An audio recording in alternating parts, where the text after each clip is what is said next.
This is Meet the Press with David Gregory. This Sunday, a special hour devoted to Afghanistan and America's fight against terrorism. The president reveals his long-awaited war plan. It is in our vital national interest to send an additional 30,000 U.S. troops to Afghanistan. The debate is intense. Democrats divided. I do not believe more American lives should be risked for a war that no longer serves our most pressing national security interests. And Republicans skeptical about a timeline for withdrawal. It's got to be one or the other. It's got to be the appropriate conditions, or it's got to be an arbitrary date. You can't have both. This morning, we will tackle the tough remaining questions. How will winning be defined? Does a withdrawal date give the enemy an advantage? Will this strategy make Americans safer from terrorists? How will the war be paid for at a time of record national debt? And what are the consequences of failure for the region and for this president? With us, the two key officials responsible for implementing this strategy, Secretary of State Hillary Clinton and Secretary of Defense Robert Gates.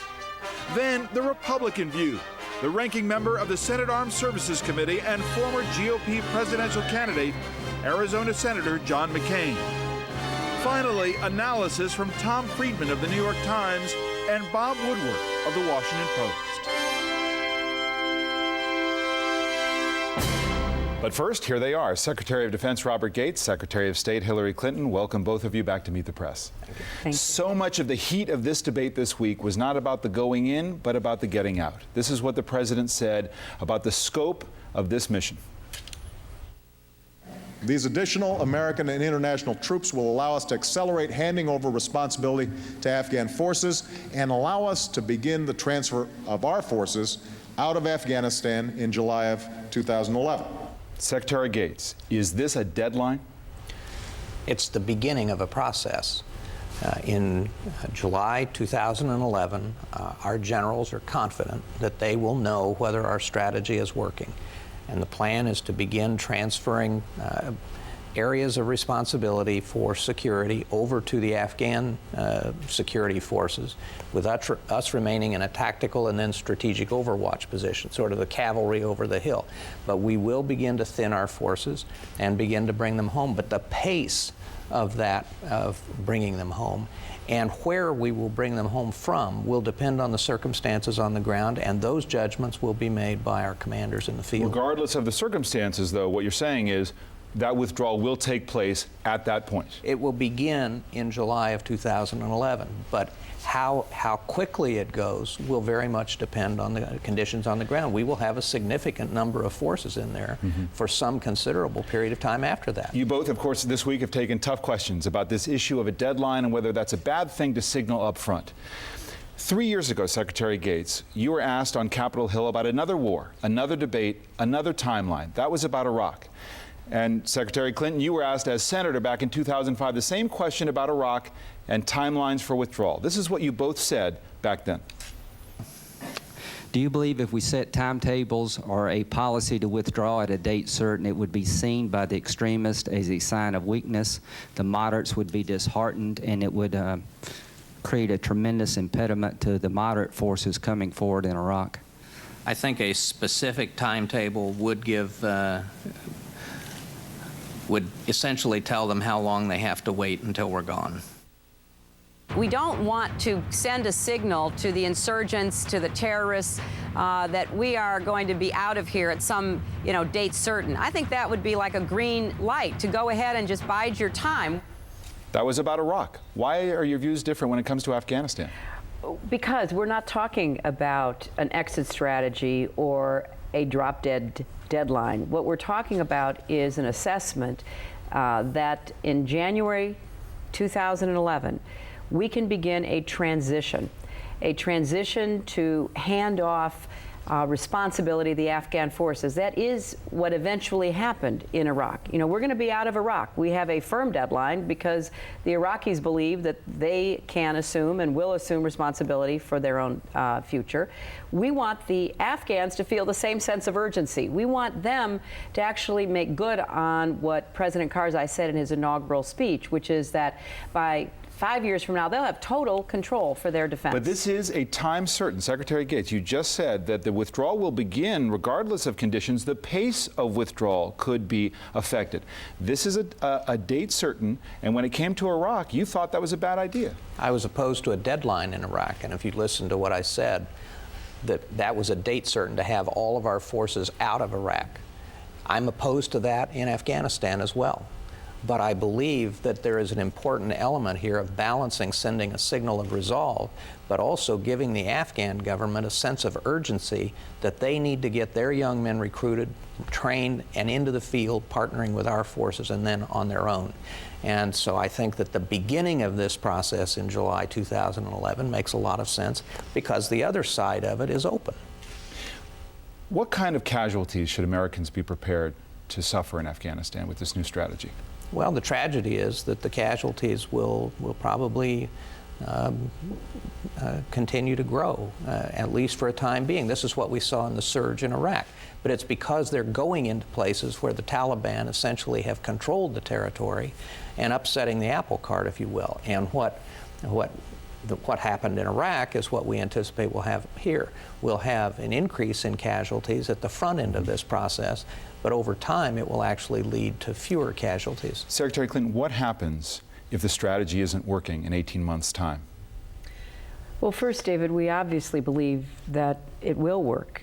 We've spent a lot of time testing all the assumptions. Our commanders have a lot of confidence that it will work. But the president has said, and we agree, that we will take stock of where we are every month. We're not going to wait. We're going to be looking to see what's happening. Now, we've had the Marines that were sent in. Remember, this president inherited a situation where we had basically lost ground to the Taliban. The war in Afghanistan, unfortunately, was lost in the fog of the war in Iraq. And the president put in troops when he first got there and then said, but let's make sure we know kind of where we're headed and how to get there. And so we're going to continue to evaluate as we go. But the Marines went into Helmand province last July. And, you know, Bob can tell you that the reports are that they're making real headway. So we have confidence in this strategy. The issue of what was inherited came up this week. The president very pointedly said, Secretary Gates, that reinforcements that were requested of the Bush administration on your watch were not provided, and that he provided them when he came into office. Is that true? There was throughout my time as Secretary of Defense under President Bush an outstanding request from General McCain, and as Admiral Mullen, the chairman of the Joint Chiefs of Staff, testified repeatedly, we just, because of the commitment of forces in Iraq, we did not have the ability to meet the resource needs in Afghanistan. So you don't have any problem with that statement? No, there was an outstanding troop request, and on my watch. Let's talk about the mission, and I want to chart a little bit of the evolution of the president's public statements about this. Going back to July of 2008, during the campaign, when he talked about America's commitment to Afghanistan. Watch this. The Afghan people must know that our commitment to their future is enduring, because the security of Afghanistan and the United States is shared. And yet, Tuesday, when he spoke to the country, he seemed to dismiss the notion of what he called an open-ended commitment or an enduring commitment to Afghanistan, saying this. Some call for a more dramatic and open-ended escalation of our war effort. I reject this course because it sets goals that are beyond what can be achieved at a reasonable cost and what we need to achieve to secure our interests. Secretary Clinton, has the president concluded, as president now, that in Afghanistan the war on terrorism needs to be downsized? No, and I think, David, there is no contradiction between the two statements you just played. We will have an enduring commitment to Afghanistan. We're going to be putting in combat troops. We are going to be joined by 42 partners. We just got a commitment of an additional 7,000 troops from our NATO ISAF allies. And we will most likely be continuing, once our combat responsibilities have ended, in whatever support for the Afghan security forces in terms of training, logistics, intelligence that will enable them to do what they need to do. At the same time, we will have an ongoing civilian commitment to Afghanistan. So, yes, we don't have an open-ended combat commitment. We think we have a strategy that will create the space and time for the Afghans to stand up their own security forces and take responsibility. But we're not going to be, walking away from Afghanistan again. We did that before. It didn't turn out very well. So we will stay involved. We will stay supportive. And I think that's exactly the right approach. But if you have a situation where you're going to begin the withdrawal of troops, regardless of conditions on the ground, some critics see that as weakness and a bad sign to the enemy. One of your former colleagues, the former Vice President Dick Cheney, said this to Politico this week about the president's speech. Cheney said the average Afghan citizen sees talk about exit strategies and how soon we can get out instead of talk about how we win. Those folks begin to look for ways to accommodate their enemies, Cheney said. They're worried the United States isn't going to be there much longer, and the bad guys are. And if you look at some of the response from Pakistan, the very country we need to get to the baddest of the guys who are over in their country with al-Qaeda, there's this, as reported by the New York Times. Washington's assertion that American troops could begin leaving in 18 months provoked anxiety in Afghanistan and rekindled long-standing fears in Pakistan that America would abruptly withdraw, leaving Pakistan to fend for itself. Both countries face intertwined Taliban insurgencies. Regarding the new policy of President Obama, we're studying that policy, Pakistani Prime Minister Yusuf Gilani said. We need more clarity on it, and when we get more clarity on it, we can see what we can implement on that plan. Is what former Vice President Cheney is warning about, is that already starting to take place in terms of the attitude in Pakistan? Well, first of all, we're not talking about an abrupt withdrawal. We're talking about something that will take place over a period of time. Our commanders think that these additional forces, and one of the reasons for the President's decision to try and accelerate their deployment, is the view that this extended surge has the opportunity to make significant gains in terms of reversing the momentum of the Taliban, denying them control of Afghan territory, and degrading their capabilities. Our military thinks we have a real opportunity to do that, and it's not just in the next 18 months, because we will have 100,000 troops there, and they are not leaving in July of 2011. Some handful or some small number or whatever the conditions permit will begin to withdraw at that time. The piece of this that people need to keep in mind that's different from Iraq is our need to communicate a sense of urgency to the Afghans of their need to begin to accept responsibility. The Iraqis, after it was clear that the surge was working, clearly wanted us out of the country as fast as possible. In the case of the Afghans, there are those, not everybody and not a lot of the people, but there are those who would love to have the United States Army stay there in this very rough neighborhood indefinitely. And we want to communicate the message. We will not provide for their security forever. They have to step up to that responsibility. It seems an important point. Beyond July of 2011, there's going to be a significant amount of U.S. troops there. There's going to be about 100,000 once this surge is finished. How many more years should Americans expect to have a significant force presence in Afghanistan? Well, I think that, again, I don't want to put a deadline on it, okay? But I think that just picking up on President Karzai's statements in his inaugural address, he talked about taking over security control in 3 years of important areas of Afghanistan and all of Afghanistan in 5 years. I think that we're in that neighborhood, 2 to 3 to 4 years. But again, during that period, we will be, just as we did in Iraq, turning over provinces to Afghan security forces, and that will allow us to bring the number of our forces down in a steady but conditions-based circumstance. We are also, in a more covert way that's not very well kept as a secret, at war in Pakistan as well. The real al-Qaeda figures, Osama bin Laden, Mullah Omar, the Haqqani network, the baddest of the bad, are in Pakistan and not Afghanistan. What are the Pakistanis prepared to do to destroy them? Well, David, I think what we've seen over the course of this year is a sea change in attitude by the Pakistanis. If we'd been sitting here a year ago and you had asked what they were going to do, there wouldn't be much of an answer. Now we can say they're beginning to go after the terrorists who are threatening their very existence as a sovereign nation. They've had 2 military campaigns in the space of the last 8 months, and they are making real progress. What we are discussing and consulting with them over is how all of these groups are now a threat to them. There is a syndicate of terrorism with Al-Qaeda at the head of it. So we're doing everything we can to support them in what is a really life or death struggle. I mean, the terrorists just blew up a mosque in Rawalpindi filled with military officers. These terrorists, with Al-Qaeda's funding, encouragement, training, equipping, is going right at the Pakistani government. Can a mission be accomplished without capturing Osama bin Laden? Well, I really believe it's important to capture and or kill Osama bin Laden, Zawahiri, the others who are part of that leadership team. But certainly you can make enormous progress absent that. I want to talk a little bit about history, a history you know well, Secretary Gates, in your work in this region going back decades. This was the editorial in the New York Times days after the Soviet invasion in 1979. I'll put it up on the screen. Moscow's backyard quagmire. By intervening so strongly on behalf of a wobbly Afghan client, the Soviet Union appears to be sinking deeper into a backyard quagmire. A lot of questions about the Afghan client today. You have said, and along this process, you were worried about putting more troops in. You said the Soviets had 110,000 committed there and they couldn't win.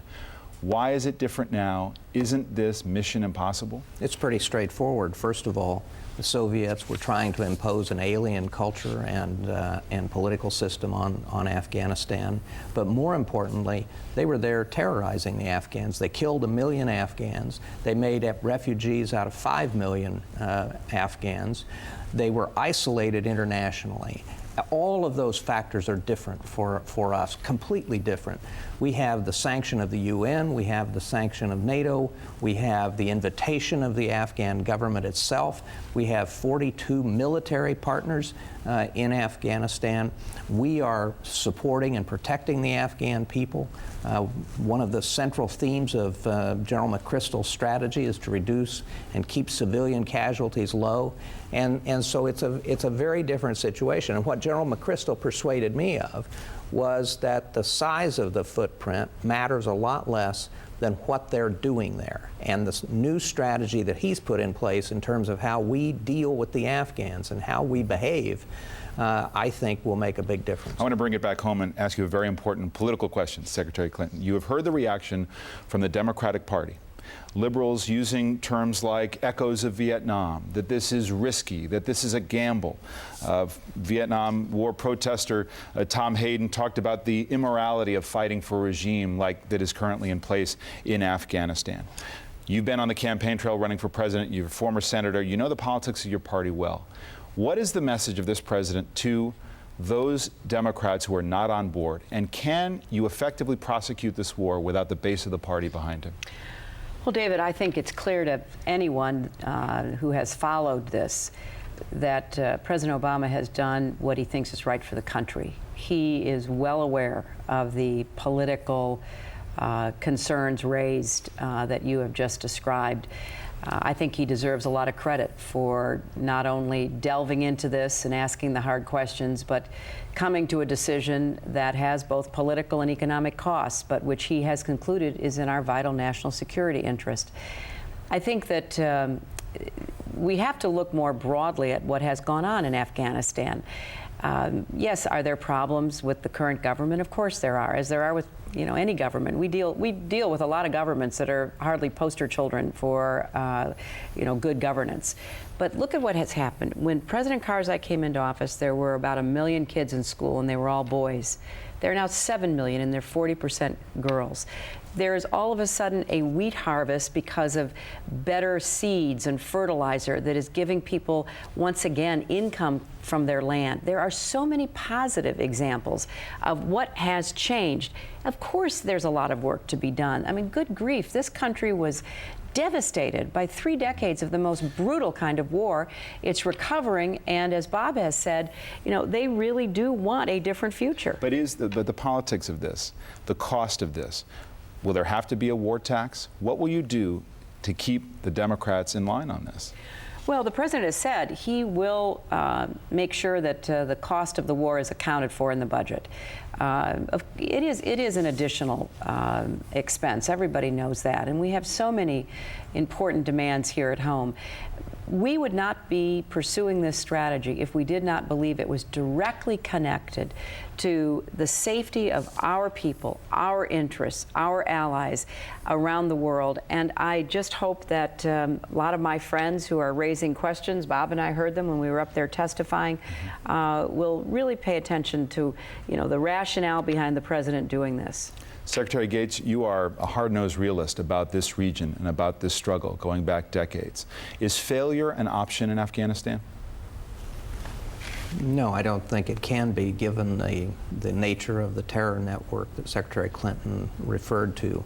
But we will be monitoring our progress and be willing to adjust our strategy if there are issues.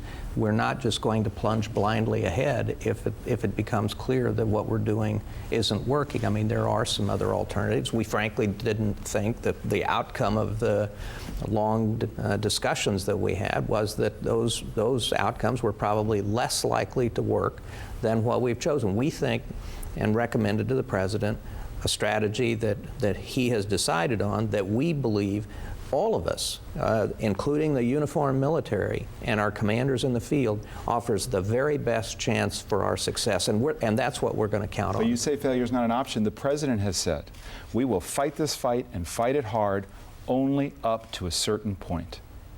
And then we begin to transfer the responsibility to the Afghans. Right. And a lot can happen in 18 months. You said when you were last on this program back in March that you considered it a challenge, the notion that you might stay on for the entire first term as Secretary of Defense. What do you say now? I'd say that's a challenge. Will you see this war through, the withdrawal of troops through? I think that's probably up to the president. All right. Thank you both very much. Thank you, David. Our special hour on Afghanistan continues. Up next, an exclusive interview with the ranking member on the Armed Services Committee, Republican Senator John McCain.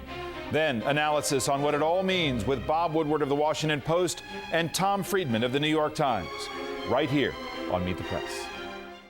With Senator John McCain, welcome back to the program. A lot to discuss here, a lot to react to. Let's get to your big issue this week, the issue of withdrawal. You heard Secretary Gates say here today, July 2011 is a date certain for the beginning of the withdrawal. Do you have a problem with that? Yes, but let me also say, David, I support the president's decision. I think it's the right decision. I think that it can lead to success. It's a tough decision on his part to send young Americans into harm's way. As Secretary Gates said, casualties will go up tragically, but I think he made the right decision. And I think that the reality is he's not only a tough decision to send young Americans into harm's way, but his significant elements of his own party are opposed. So I strongly support the decision. The problem with the date certain now is that not only there's a problem with that itself, but there's a significant contribution between what Secretaries Gates and Clinton were saying and what the president's spokesperson... Contradiction between what his spokesperson said just a couple of days ago when he said, I'm directly quoting the president, that the withdrawal date is chiseled in stone, and I am the chiseler. Now that's pretty straightforward. So what has that done? It has caused reactions such as you saw with the Prime Minister of Pakistan. Policymakers throughout the region, Pakistan, India, Iran, as well as Afghanistan, are now trying to figure out whether they can really go all in and support this effort, or do they have to accommodate, because if we leave, they have to stay in the region. So it needs to be resolved. It needs to be resolved in this way, that we will not leave on a date certain, but we have every confidence, I have every confidence within a year to 18 months we can achieve significant success. We were able to do that in Iraq.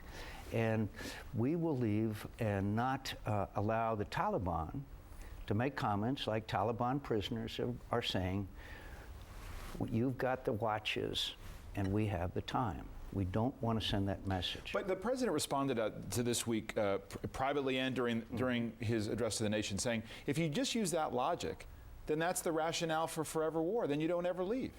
Well, the rationale for war is to break the enemy's will. That's the whole rationale for war. Do you break the enemy's will by saying we're going to be there, or send a message we're going to be there for a year and a half or so, and then we're going to begin to leave no matter what the circumstances are? Or do you tell them we're going to win and we're going to break your will and then we're going to leave? That's a huge factor in the conduct of war, especially when you're conducting counterinsurgency. Earlier this fall, I did an interview with you here in Washington on this topic, and I want to show you what you said at that point and ask you about it. I am convinced we could start to see signs of success in a year to 18 months. And if we don't at that point? Well, then I think we have to make a decision at that time, as if we don't. How is that different from what you said to what the president is saying now? Well, I'm saying that we have to make a decision as to what adjustments we need to make to win. If we are not succeeding with one strategy, then obviously we have to adjust that strategy. But as I said, I am confident, as I said in our interview then, a year to a year and a half, at great tragic loss of brave young Americans, we will be able to succeed, and we will be able to prevent Afghanistan from returning to a base of al-Qaeda and attacks on the United States of America and our allies, not to mention what the Taliban subject to the Afghan people to, which is immense cruelty. Americans knew why they were going to war in Afghanistan after 9/11. Yes. Today it's really much more of a question mark. If you look at the polling, Americans do not support this.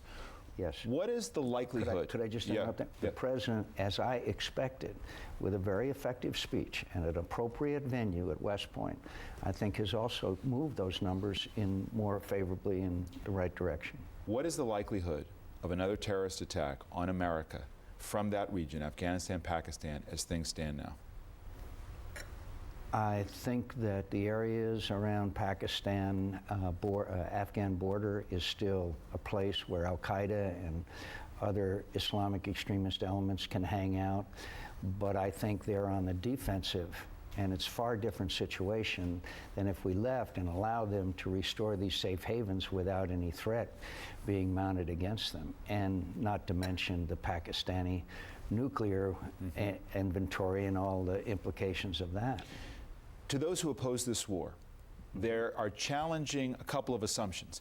The assumption that Hamid Karzai, the president of Afghanistan, who the United States says is corrupt, who stole the election, who is not proven capable of standing up a security force, who cannot secure most of the country, is somehow going to become a different leader, and that Afghanistan becomes a different country. That Pakistan, which supported the Taliban for years, which is still apparently hedging its bet about going after the Taliban and the baddest of the bad in the tribal areas, somehow becomes a different country. Why do you assume those two things happen? Well, first of all, because when we started the surge, Maliki there was serious talk about having to replace him. There was no government in Iraq when the surge started. It was just sectarian violence. Governments succeed with success. When you are able to provide an environment of security to the clear, hold, and build strategy, then governments do improve. They're not all perfect. One of the reasons why we have the problems we have is because of the corruption, and one breeds the other. As far as Pakistan is concerned, as Secretary Clinton pointed out, the Pakistanis have been doing much better, much better. They've been doing everything we want? No. But they've been improving much better. There are really internal domestic politics that frighten me in a way because of the lack of Zardari's immunity expiring and all of those aspects of it. But I believe if we send a clear signal, we're going to do what's necessary. We are not leaving until we succeed. And that does not mean an open-ended commitment. It means we will adjust our strategy over time. But to send the message that you are going to leave at a certain date is not the way to convince the enemy that you're there to beat them. You talk about Pakistan. Secretary Gates says it has been years since there has been solid intelligence about the whereabouts of Osama bin Laden. How important is he to getting this mission? Why don't we have better intelligence? And is it the Pakistanis' fault? Do they know where he is, and are we not finding out about it because of that? I know as much as you do, okay? Everybody that I know, and every time I'm in the region, I ask that question of people who are knowledgeable. They say that he moves back and forth. They say he has concentric circles of people who warn him. If you look at that terrain, it's the most difficult and rugged terrain in the world. But he is also unable to establish a base for training and equipping people who would come to and make attacks on the United States and our allies. Yes, I think it's important to get him. I think we need to get him. But don't think that Al-Qaeda could not flourish without him if we give them a safe haven in Afghanistan or Pakistan. More broadly, when you evaluate the president's performance and his approach to this, do you agree with some who say he's made a decision to downsize the war on terror, and does that make you uncomfortable? I don't have any indication of that. As I said, I respect the decision and support the decision he made. It's behind us now, but that long, drawn-out process was not helpful to our friends and our enemies, or to... Do you think that helped the enemy, that it took as long as it did? I don't think it. I think it made, because I heard from him all the time, it made our allies very uneasy as to what we were going to do. And it wasn't just the length of time, the leak of secret cables from our ambassador in Kabul saying we shouldn't send reinforcement. That leads to a certain turmoil. But look, that's behind us. The president made the decision. I support it. I want to, if we could, do an express round of the Straight Talk Express on some other news items. So if we can just hit these things rather quickly, because there's a lot of other news as well. Is there a jobs bill that you could support?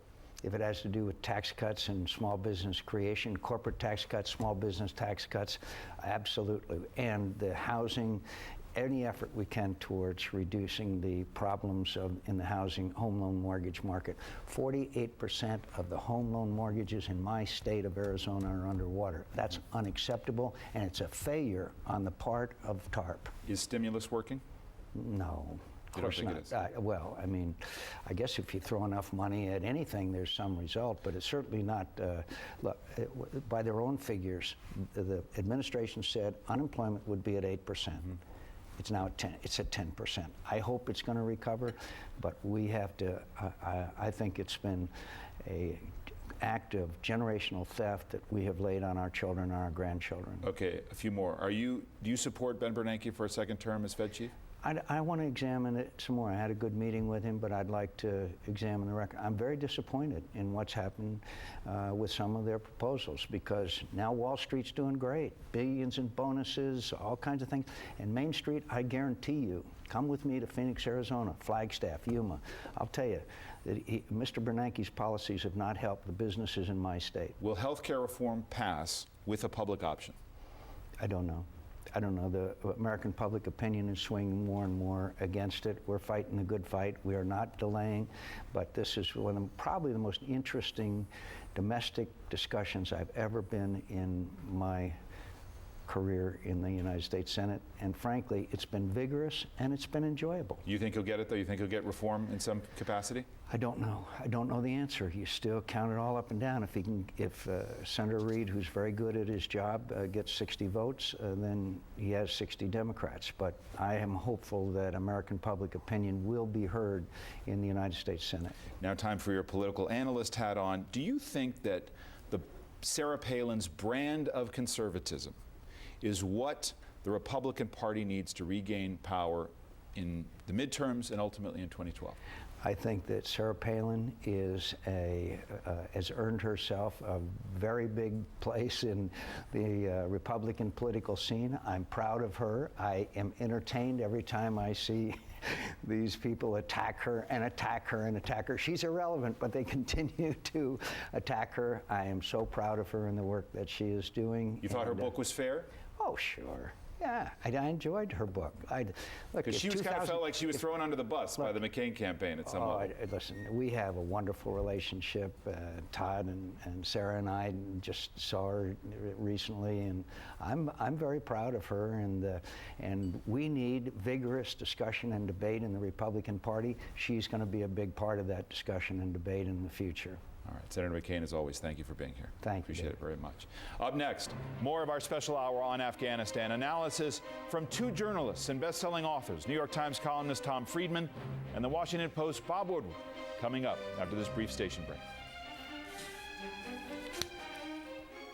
And continuing our special hour this morning on Afghanistan, joined now by Bob Woodward of the Washington Post and Tom Friedman of the New York Times. Great to have both of you here today. Tom Friedman, we've heard a lot here, and I want to get your reaction to all the players. What are the hard questions now as we move forward on Afghanistan?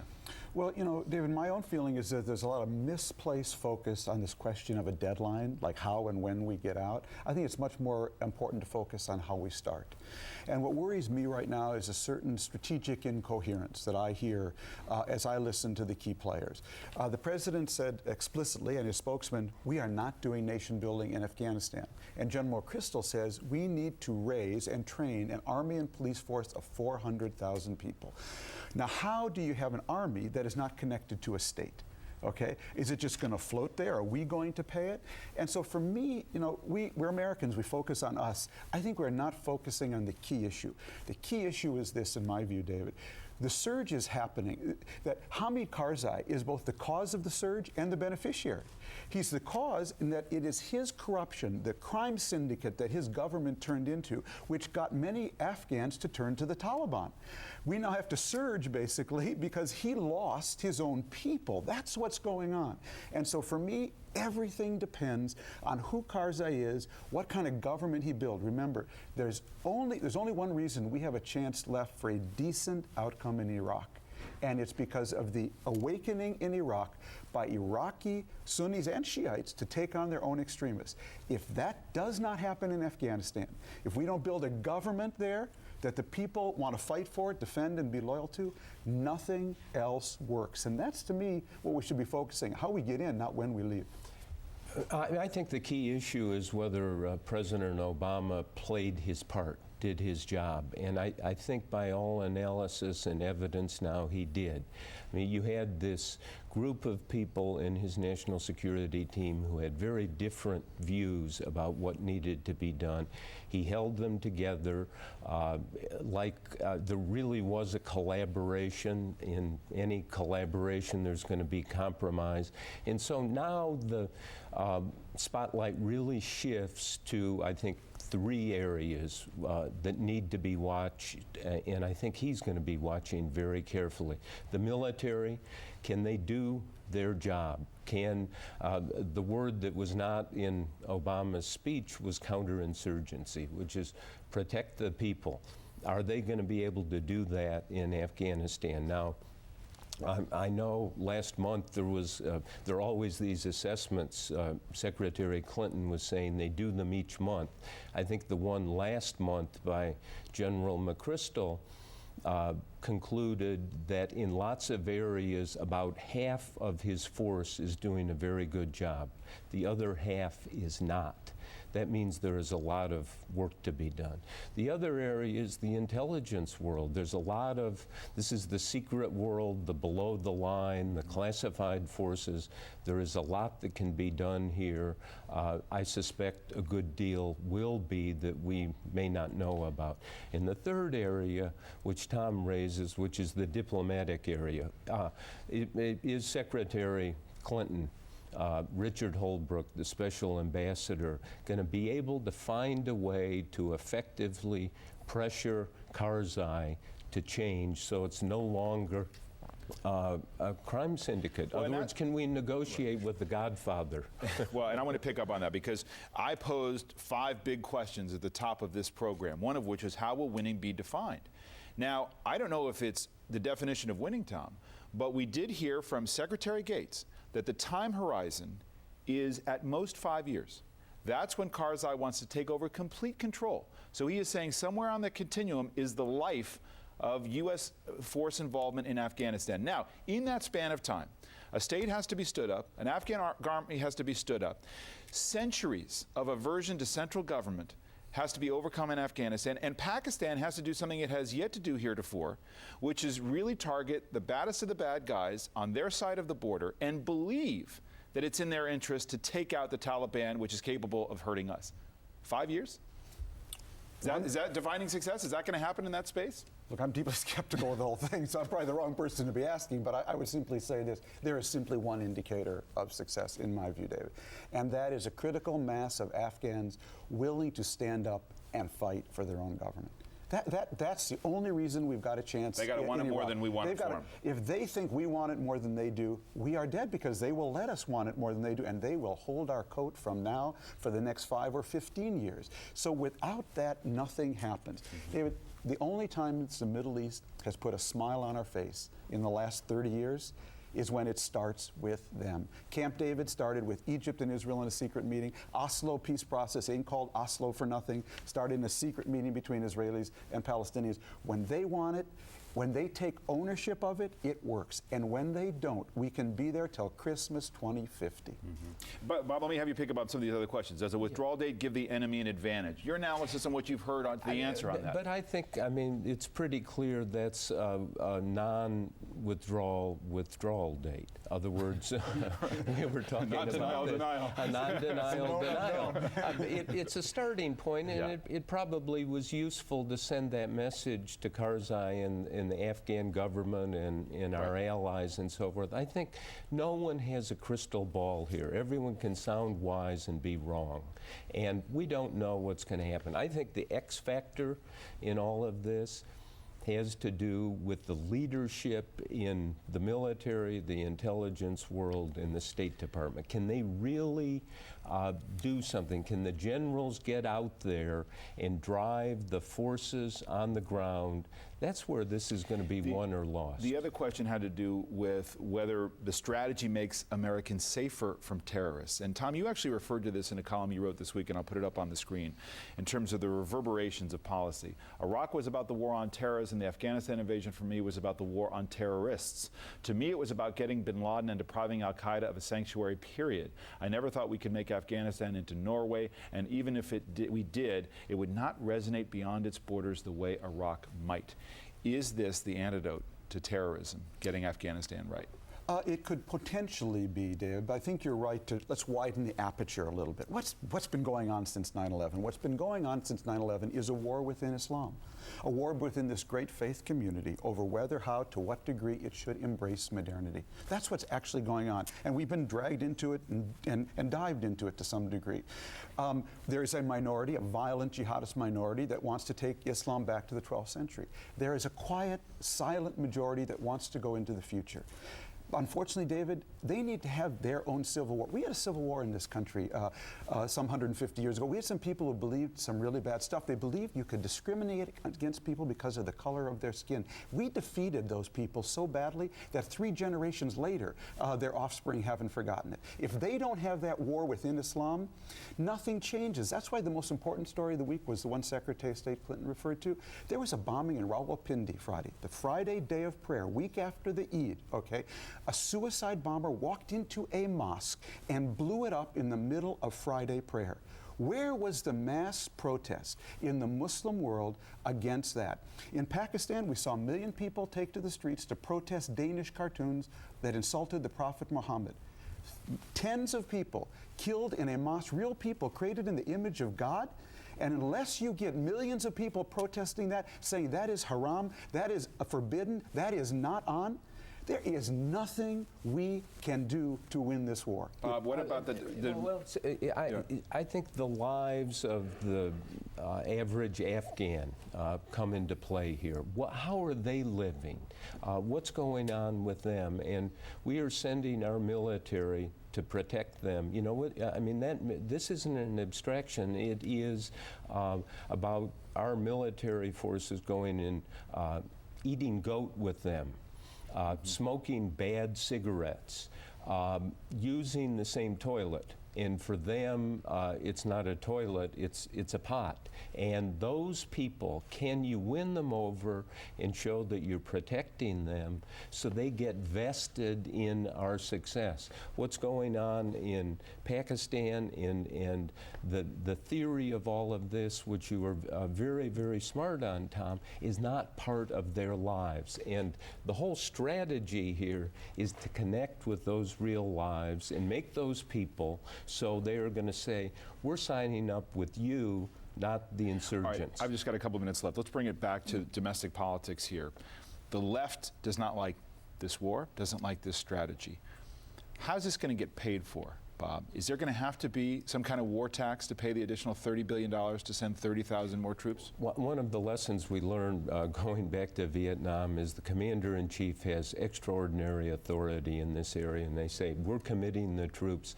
There is no way, I emphasize, no way that the Congress is going to deny the money to the troops who are in the field. So it's going to be complicated, it's going to be expensive, as Obama said. Here's the problem I have with this. Is the strategy decisive? And the answer is no. You talk to people inside and they say, this is our best effort, but we can't guarantee it.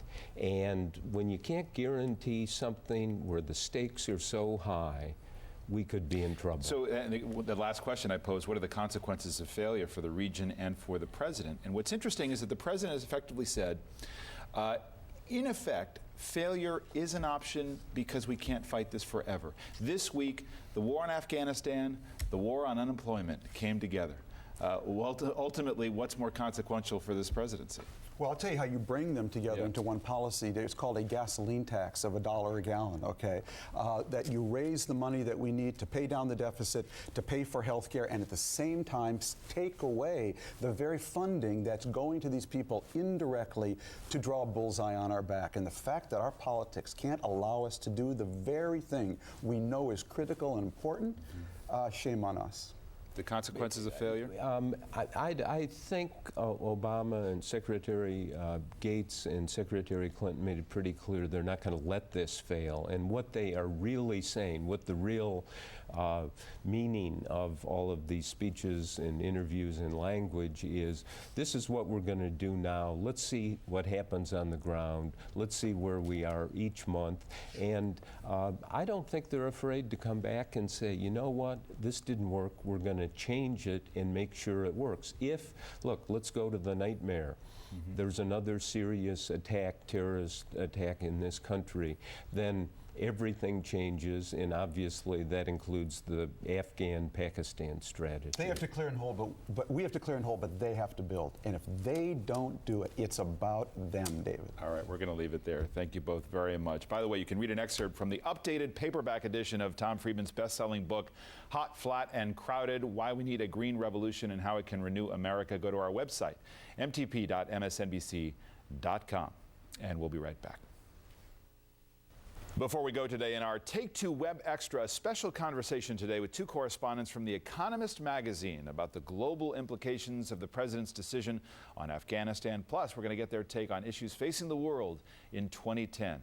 All in our Meet the Press Take Two Web Extra. It's up this afternoon on our website, mtp.msnbc.com. That's all for today. We'll be back next week. If it's Sunday, it's Meet the Press.